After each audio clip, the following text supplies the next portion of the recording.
6:05 de la mañana en toda la República Argentina y todavía no hay acuerdo con el Fondo Monetario Internacional. Como contaba bien Flor hace un rato, las negociaciones continúan durante este fin de semana con un plan A, que es llegar a un acuerdo pronto, en las próximas horas. Ya no se habla tanto de la posibilidad de que Massa viaje a Washington como de la posibilidad de establecer algún tipo de vínculo, otra llamada o videoconferencia que permita destrabar a nivel político aquello que a nivel técnico está trabado. Básicamente está trabado porque desde el Fondo Monetario Internacional, más allá de la letra chica, de cómo lo escriban, de qué nombre le pongan a las medidas que se tomen, básicamente está pidiendo tres cosas y eso es lo que se está negociando. Y esas tres cosas son una devaluación, un ajuste y que el gobierno argentino deje de intervenir en el mercado cambiario para que obviamente el valor del dólar se acomode en un lugar mucho más alto en el que está ahora. El tipo de cambio está atrasado, te dicen, desde el FMI o quienes son acá voceros del establishment, como si no supiera todo el mundo que en Entre Ríos, que en Mendoza, que en San Juan está lleno de gente que cruza desde Uruguay, desde Chile, como si en Misiones no estuviera lleno de gente que cruza desde Brasil para comprar cosas de acá porque están ridículamente baratas. Es decir, tan atrasado el tipo de cambio no está. Por supuesto, te dicen, no, si medimos los últimos meses, la inflación fue tanto y el dólar subió a la mitad. Sí, bueno, pero ¿quién elige dónde empezar a medir?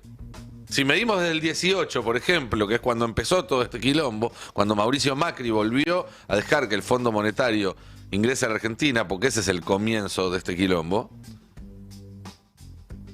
los números van a dar distinto. No está atrasado el tipo de cambio para nada, salvo que pensamos que la Argentina tiene una economía del tamaño de un país del sur de África. Algo que cualquiera se puede dar cuenta si sale a cualquier calle de cualquier ciudad de este país y la camina 10 minutos. Pero bueno, quizás sea pedirle mucho a algunos políticos o comunicadores. Es una definición que se va a definir a último momento porque así se definen las negociaciones difíciles. Cuando hay una negociación y se define rápido es porque una de las dos partes sale perdiendo. Y el Fondo Monetario Internacional nunca sale perdiendo. Los que arreglaban rápido con el Fondo Monetario Internacional fueron justamente los que lo hicieron entrar al país en 2018, o los que después de arreglar rápido con el Fondo Monetario Internacional en el año 2001, el fondo les corrió el banquito y ya sabemos lo que pasó ese año. Es decir, que arreglar rápido tampoco te garantiza absolutamente nada y nadie va a venir a defenderte cuando las políticas que apliques por pedido del fondo generen más pobreza, más desocupación, más conflicto social y salga la gente a pedir tu cabeza. Ahí no va a venir el fondo a bancarte, va a decir, perdón, macho. Hablando de 2001, esta semana pasamos, Carla Pelliza trajo a la fórmula un video que me impactó mucho, no lo había visto o no lo recordaba, y que quiero compartir con ustedes porque es como mirar el tráiler de una peli de terror, o mejor dicho, de la segunda secuela de una peli de terror, ¿sí? Parte 3. ¿Viste cuando usan para el tráiler de la peli escenas no de la peli nueva, sino de las viejas para mostrarte qué es lo que se viene? Bueno, imagínense ir al cine y que antes de la película te pasen esto. Fui ministra de Trabajo del gobierno de la Alianza. Estoy orgullosa de haber pertenecido a este gobierno. Y le quiero decir de nuevo, vamos a tener otra oportunidad. Los que fuimos del gobierno de la Alianza vamos a tener otra oportunidad. Bien, esto es de 2011, si no me equivoco. Y tuvieron otra oportunidad los que fueron del gobierno de la Alianza, Bullrich, Lombardi, Larreta, otros que quizás no tuvieron roles protagonistas, pero sí escribían columnas de opinión, Graciela Fernández Meijide, Bailac, ¿se acuerdan? Bailar. Bailac, qué país generoso. Tuvieron una segunda oportunidad y la volvieron a chocar. Sí, los mismos que la habían chocado en el 2001 la chocaron en el 2018, 2019, en el gobierno de Mauricio Macri. Y ahora pueden volver otra vez. Esa tercera oportunidad la pueden volver a tener por varios motivos. Algunos de ellos inevitables. La pandemia, yo creo que sin pandemia esto hubiera sido muy distinto, sin la guerra hubiera sido muy distinto. Incluso sin la sequía, que no veníamos bien, pero imagínense este escenario con 20.000, 25.000 millones de dólares más. Pero sobre todo porque con el paso del tiempo la percepción de aquella crisis de 2001 fue cambiando. Esta semana también vi un estudio que hicieron dos firmas que hacen análisis político, análisis de opinión pública. Una es Alaska, que encabeza Juan Courel, la otra es 3.0 de Sheila Bilker. Y que le preguntaron, entre otras cosas, a los argentinos y a las argentinas si consideraban que la situación actual, le pusieron la palabra crisis. Para mí, en la Argentina, en otro país quizás la situación actual podría ser llamada de crisis. En la Argentina me parece un poco exagerado decirlo de esa forma. ¿Era peor o no que la de 2001? Y de cada 100 personas, casi 65 contestaron que estaban peor ahora. Es decir, la gente hoy en día cree que estamos peor ahora que en la crisis de 2001. La verdad es que habría que hacer un ejercicio de memoria muy importante. Y si yo fuera o tuviera algún tipo de responsabilidad en la campaña de Unión por la Patria, empezaría a sacar spots que vayan directamente al material de archivo de esa época. O le preguntaría a las personas que eran jubiladas o trabajadores del Estado en aquel 2001, cómo fue cuando le sacaron el 13% del salario de un día para el otro. Y contaría sus historias. Mostraría imágenes que den cuenta de la desocupación que había en esa época. Quizás ustedes del otro lado o no lo recuerdan, o son muy jóvenes, o vivían lejos de las grandes ciudades, pero acá en Buenos Aires, pero también en Rosario, en Mar del Plata, en Córdoba. No podías salir a la calle y caminar 5 cuadras sin cruzarte con 2 o 3 filas de por lo menos 10 o 20 o 30 personas con una carpeta en la mano, y esa carpeta estaba llena de currículums. Cuadra por medio. Y en las zonas céntricas, en todas las cuadras y más de una vez por cuadra. Eso no pasa ahora. O la cantidad de empresas que cerraron y de puestos de trabajo que se perdieron en esa época. Salías a la calle y el kiosquito que había en la esquina de tu casa, de un día para otro ya no habría más. La juguetería, la zapatería, la industria cerraba y toda esa gente quedaba en la calle. Hoy esas empresas están andando y la gente tiene trabajo. Ok, no alcanza quizás, pero el trabajo está ahí. Y es cuestión, en todo caso, de pelear para recuperar el poder adquisitivo, que es una pelea mucho más sencilla que la pelea por volver a salir de ese pozo sin fábricas, sin comercios y sin trabajo. En el 2001 había hambre, pero hambre en serio. Y no estoy minimizando a la gente que hoy en día tiene que estirar un paquete de fideos de arroz para darle de comer a los hijos, que sucede y es trágico. Pero morían pibes de malnutrición en esa época. Y no era un caso que veías y que salía en la tele. Sucedía todos los días. Hoy se hacen piquetes para pedir planes. En esa época se hacían piquetes para pedir algo para poner en la olla común. porque si no, no había para comer. Había clubes del canje. La gente, como no tenía plata para comprar cosas, ni pesos, ni dólares, pero tampoco patacones o lecops, porque te pagaban el sueldo con papelitos de colores, entonces veía qué podía juntar, iba al club de canje y lo cambiaba por una bolsa de papas, 1 kilo de cebollas, 2 paquetes de fideo. Los bancos se quedaban con la plata de la gente. Nos olvidamos muy rápido en este país de que los bancos se quedaron con nuestros ahorros. Eso fue el 2001, muy distinto a lo que está pasando ahora. Y también era muy distinta la represión en ese momento. Sí, se parecía un poco más a lo que vimos en Jujuy, pero imagínense eso todo el tiempo y en todo el país.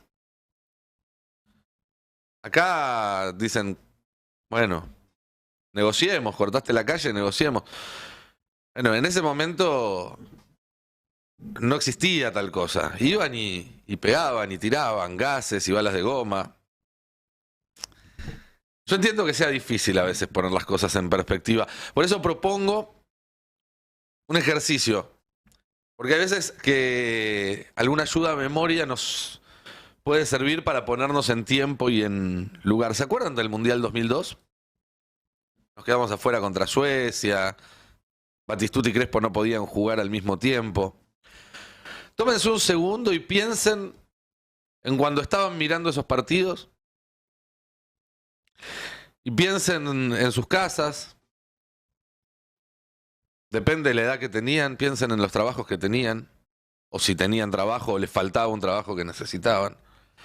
O en cómo estaban sus viejos. Cómo se llegaba a fin de mes. Cómo se juntaba para todas las comidas en ese mundial mientras Verón caminaba para patear el último córner. Ahora piensen en el mundial del 2006. El debut de Messi, Riquelme, el cambio por Cambiaso, el arquero alemán que se puso un buzo del mismo color que el cartel para que no lo vea el pateador de los penales y así nos quedamos afuera. Y hagan de nuevo el mismo ejercicio. Piensen cómo estaban en sus casas. El trabajo de papá, de mamá, o el de ustedes si ya estaban en edad de trabajar. Si ya quizás había menos escasez, si habían podido cambiar algún electrodoméstico que se rompía o el auto. Y ahora saltemos al Mundial 2010. Maradona como director técnico vestido de traje y corbata, con la cubana, medio canoso. El gol de Maxi Rodríguez a México. Y piensen de nuevo, hagan ese ejercicio. ¿Dónde veían los partidos? ¿Habían podido comprarse una tele para ver ese mundial? ¿Una tele más grande quizás? ¿De pantalla plana? Papá o mamá tenían un mejor laburo. Ya quizás hasta podían permitirse unas vacaciones. Y salteemos 4 años más hasta el 2014. No queremos ni acordarnos de esa final, pero hagamos de nuevo el mismo ejercicio. ¿Dónde lo estabas viendo? ¿Cómo estaba tu laburo? ¿Cuánto ganabas? ¿Llegabas a fin de mes? ¿Cómo estaba tu vieja, tu viejo? ¿Se jubilaron? ¿Se pudieron jubilar? ¿Cuánto ganaban con la mínima? ¿Tuviste algún amigo que hasta quizás pudiera ir a Brasil a ver un partido del Mundial? Y ahora saltemos de nuevo al 2018, el Mundial de Rusia con el pegado Sampaoli. Caballero tratando de meterle una emboquillada al croata, no quiero ni acordarme. Y pensá de nuevo cómo estaba tu casa, cómo estaba tu barrio, si habían vuelto a cerrar quizás algunos comercios, si otra vez quizás no alcanzabas para llegar a fin de mes, si ese laburo que habías tenido en los años anteriores quizás se había terminado, tal vez habías pegado un laburo en el Estado y un día llegaste y había una lista en la puerta que decía que te habían echado. Hay veces que recurrir a este tipo de cuestiones de la memoria más emotiva nos ayuda a ponernos un poco en contexto y a entender que en 2001 estábamos mucho peor que ahora, pero infinitamente peor que ahora. No hay ni punto de comparación, pero Hay una historia que a mí me gusta contar porque habla a las claras de cómo va cambiando la memoria colectiva. Sí, hay una agencia de opinión pública en Francia que se llama IFOP, es de las más importantes, que existe desde hace casi 100 años, y que todos los años hace una encuesta, un estudio de opinión pública, donde preguntan más o menos el mismo cuestionario, que obviamente va variando con el tiempo, porque aparecen nuevas tecnologías, va avanzando la historia, pero que la idea es, año tras año, medir cómo evoluciona la opinión pública francesa respecto de algunos temas. Hicieron una encuesta de este tipo en mayo de 1945, poco después de la rendición de Alemania en la Segunda Guerra Mundial. Y les preguntaron qué país, a consideración de los franceses, era el principal responsable de que los aliados hayan ganado la guerra. El 57% en mayo de 1945 respondió que había sido la Unión Soviética. 20% que había sido Estados Unidos, 12% al Reino Unido. Es lógico, porque la verdad es que la guerra en Europa, más allá de la invaluable labor de Estados Unidos, sobre todo en Francia, pero la guerra en Europa la ganó el Ejército Rojo. Es lo que pasó, esa es la verdad histórica. La bandera que flameaba sobre Berlín cuando cayó Alemania era la bandera de la Unión Soviética. En 1994, es decir, medio siglo después, se repitió esta encuesta y esta vez Estados Unidos salió como el más votado. El 48% de los franceses respondieron que Estados Unidos había sido el principal responsable de ganar la Segunda Guerra Mundial, la Unión Soviética el 25% y el Reino Unido el 16%. Y en 2004, 10 años más tarde, la misma encuesta daba 58% para Estados Unidos y solamente 20% para la Unión Soviética. La historia no cambió, lo que cambió fue la memoria colectiva sobre ese hecho histórico. Y algo parecido es lo que está sucediendo acá con el 2001. ¿Por qué? Bueno, hay un montón de factores. El paso del tiempo tiene que ver. También hay una historia que se va construyendo desde la cultura popular, desde los medios. En el caso de la Segunda Guerra está claro. Existió una industria, Hollywood, casi te diría dedicada exclusivamente a generar ese cambio de mirada. Y por suerte existió porque nos ha dado cosas maravillosas. Esto no es una crítica al cine de Hollywood, pero es entender cuál es el rol que cumple en esta historia. Pero además del paso del tiempo y del famoso rol de los medios, hubo dos factores que Unión por la Patria no puede achacarle a nadie más. Uno fue que este gobierno, el que está concluyendo ahora, renunció a darse una narrativa. Tenemos un presidente, Alberto Fernández, que considera que existe solamente una verdad jurídica y que no tiene sentido construir un relato político sobre eso. Y como siempre decimos, si no te narrás, te narran. Si no contás tu propia historia, viene y la cuenta alguien más y la adapta obviamente a sus necesidades y propósitos. Y la otra parte fue la crítica despiadada y muchas veces exagerada que desde el propio oficialismo le hicieron, o voy a decir, le hicimos a este gobierno, muchas veces justificada, pero muchas veces también absolutamente desproporcionada, y que habilitó un relato de que este es el peor gobierno de la historia, el peor gobierno del regreso desde la democracia, cosa que evidentemente no es. No solamente no lo es comparado con el 2001, tampoco lo es comparado con el 18 y con el 19. Pero esa narrativa que habilitamos desde el propio peronismo le permitió lavarse la cara a Mauricio Macri, a Patricia Bullrich y a todos esos personajes nefastos que ya chocaron el país 2 veces y que ahora lo quieren chocar por 3.ª vez. ¿Qué hacemos con esto? Para ir redondeando. Porque hay una elección dentro de 90 días y el futuro del país depende de eso. Tu futuro, mi futuro, el de nuestros hijos y nietos. Depende de esta elección porque, a no equivocarse, la primera vez llegaron al poder y se quedaron 2 años y se tuvieron que ir en helicóptero. La segunda vez se quedaron 4 y perdieron la reelección. No son boludos. Si vuelven al poder, esta vez probablemente se queden más tiempo. Aprenden cuáles son los mecanismos que tienen que aplicar para durar más y ser más efectivos en sus metas. La verdad es que no hay tiempo, más allá de que Massa lo está intentando, de construir una narrativa alternativa a esta. Las narrativas, obviamente, lo acabamos de charlar, se pueden cambiar, pero se cambian con tiempo y con plata, y el peronismo en este momento no tiene ni tiempo ni plata.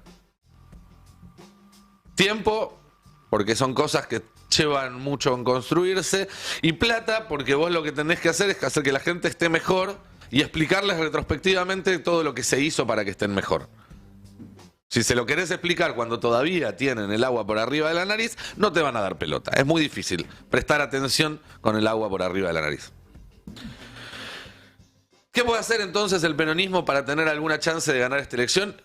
Y hago énfasis en especial en alguna chance, no hay que olvidarse nunca de que los amplios favoritos en esta elección son la oposición, de que llevamos como candidato una figura que durante casi una década fue la más impopular de la política argentina y que hoy es ministro de Economía con una inflación que está corriendo bien por encima del 100%, más allá de otras características que lo llevaron a ocupar el lugar que hoy ocupa. Pero lo cierto es que si Massa gana, sería una sorpresa, sería casi un milagro en estas circunstancias. Pero para que estén dadas las condiciones para ese milagro, porque los milagros vendrán del cielo, pero hay que preparar la tierra para que lleguen. El peronismo tiene dos cosas que puede ofrecer, que son las que fueron históricamente su fortaleza estructural. Porque si ahora estamos mal, si las circunstancias actuales son las complicadas, hay que apelar a aquello que atraviesa el tiempo, que como nos enseñó Perón, es la organización. La organización y la unidad. Si vemos de hecho en las derrotas que se dieron en las elecciones provinciales este año, fueron lugares donde el peronismo fue dividido, como en San Luis, o donde la gente no fue a votar. Y no fue a votar porque no está bien económicamente, porque hay un desencanto muy grande, pero también porque no se movilizó esa estructura que tiene el peronismo para asegurarse que cada peronista salga de su casa y vaya a poner el voto. En San Juan, por ejemplo, como se terminó votando a partir del fallo de la Corte, un día diferente la gobernación que las intendencias, al no tener el arrastre de los intendentes, que son los que movilizan ese voto, los candidatos a gobernador, sobre todo Uniax, se vieron muy perjudicados.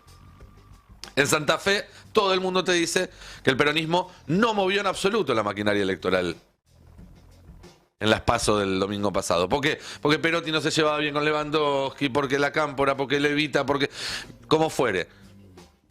No movieron el aparato, los peronistas no fueron a votar, tuvieron una paliza histórica. Entonces, por eso escuchamos a Massa, por ejemplo, el otro día en la CGT, pidiéndoles que salgan a militar la campaña, que se pongan la campaña en la espalda. Y lo mismo que le pidió a la CGT, se lo pide a los intendentes, se lo pide a los gobernadores, se lo pide a las organizaciones sociales. El peronismo necesita que sus dirigentes se tomen el trabajo de hacer funcionar esa maquinaria que detecta dónde está cada voto peronista y se asegura de que el día que hay que ir a votar, todos vayan, hagan la fila y pongan su voto. Si los peronistas se quedan en la casa, no hay manera de ganar la elección. Y por último, respecto a lo otro, el tema de la unidad, hay que hacer algo con Grabois. Porque cada uno podrá tener el diagnóstico que quiera. Yo, para mí, tengo que cuanto mejor le vaya a Grabois en las PASO, teniendo en cuenta que Massa logre él por sí mismo un piso de votos, es mejor para el espacio. Pero ponele que creas que no, ponele que creas que es una amenaza. Ponele que pienses que si Grabois saca 5 o 6 puntos, ¿qué es lo que sacó Bali Buca en el 19? Bali Buca. O lo que sacó Sabatella en el 2011. Digo, no es un número que fuera de serie, ni mucho menos. Ponele que consideres que es un peligro para la estrategia electoral del peronismo. Bueno, hacer de cuenta de que no está ahí, hacer de cuenta de que no existe, no es la manera de solucionarlo. Me parece que lo que pasó en las últimas horas de una campaña que venía saliendo todo bastante bien y no toquemos nada, que los otros se están matando, es una señal de alarma. Y que si no se atiende pronto, puede explotar en el peor momento, días antes de las 13 de agosto. Como dijimos, lo que está en juego es que no vuelvan a gobernarnos los mismos que ya chocaron el país 2 veces y que están dispuestos a hacerlo por tercera vez más fuerte, porque además los escuchás y van a ir más fuerte todavía contra la pared. Y evitarlo sería prácticamente un milagro. Bueno, tratemos que encima de todo eso no sumarle tiros en los pies. Venimos, ¿vieron como en las fábricas con los carteles hace tantos días que no hay accidentes? Bueno, venimos con el cartelito de hace tantos días que no nos pegamos un tiro en los pies. Tratemos de llegar hasta el 13 de agosto sin tener que volver el contador a cero. Un país unido por la radio.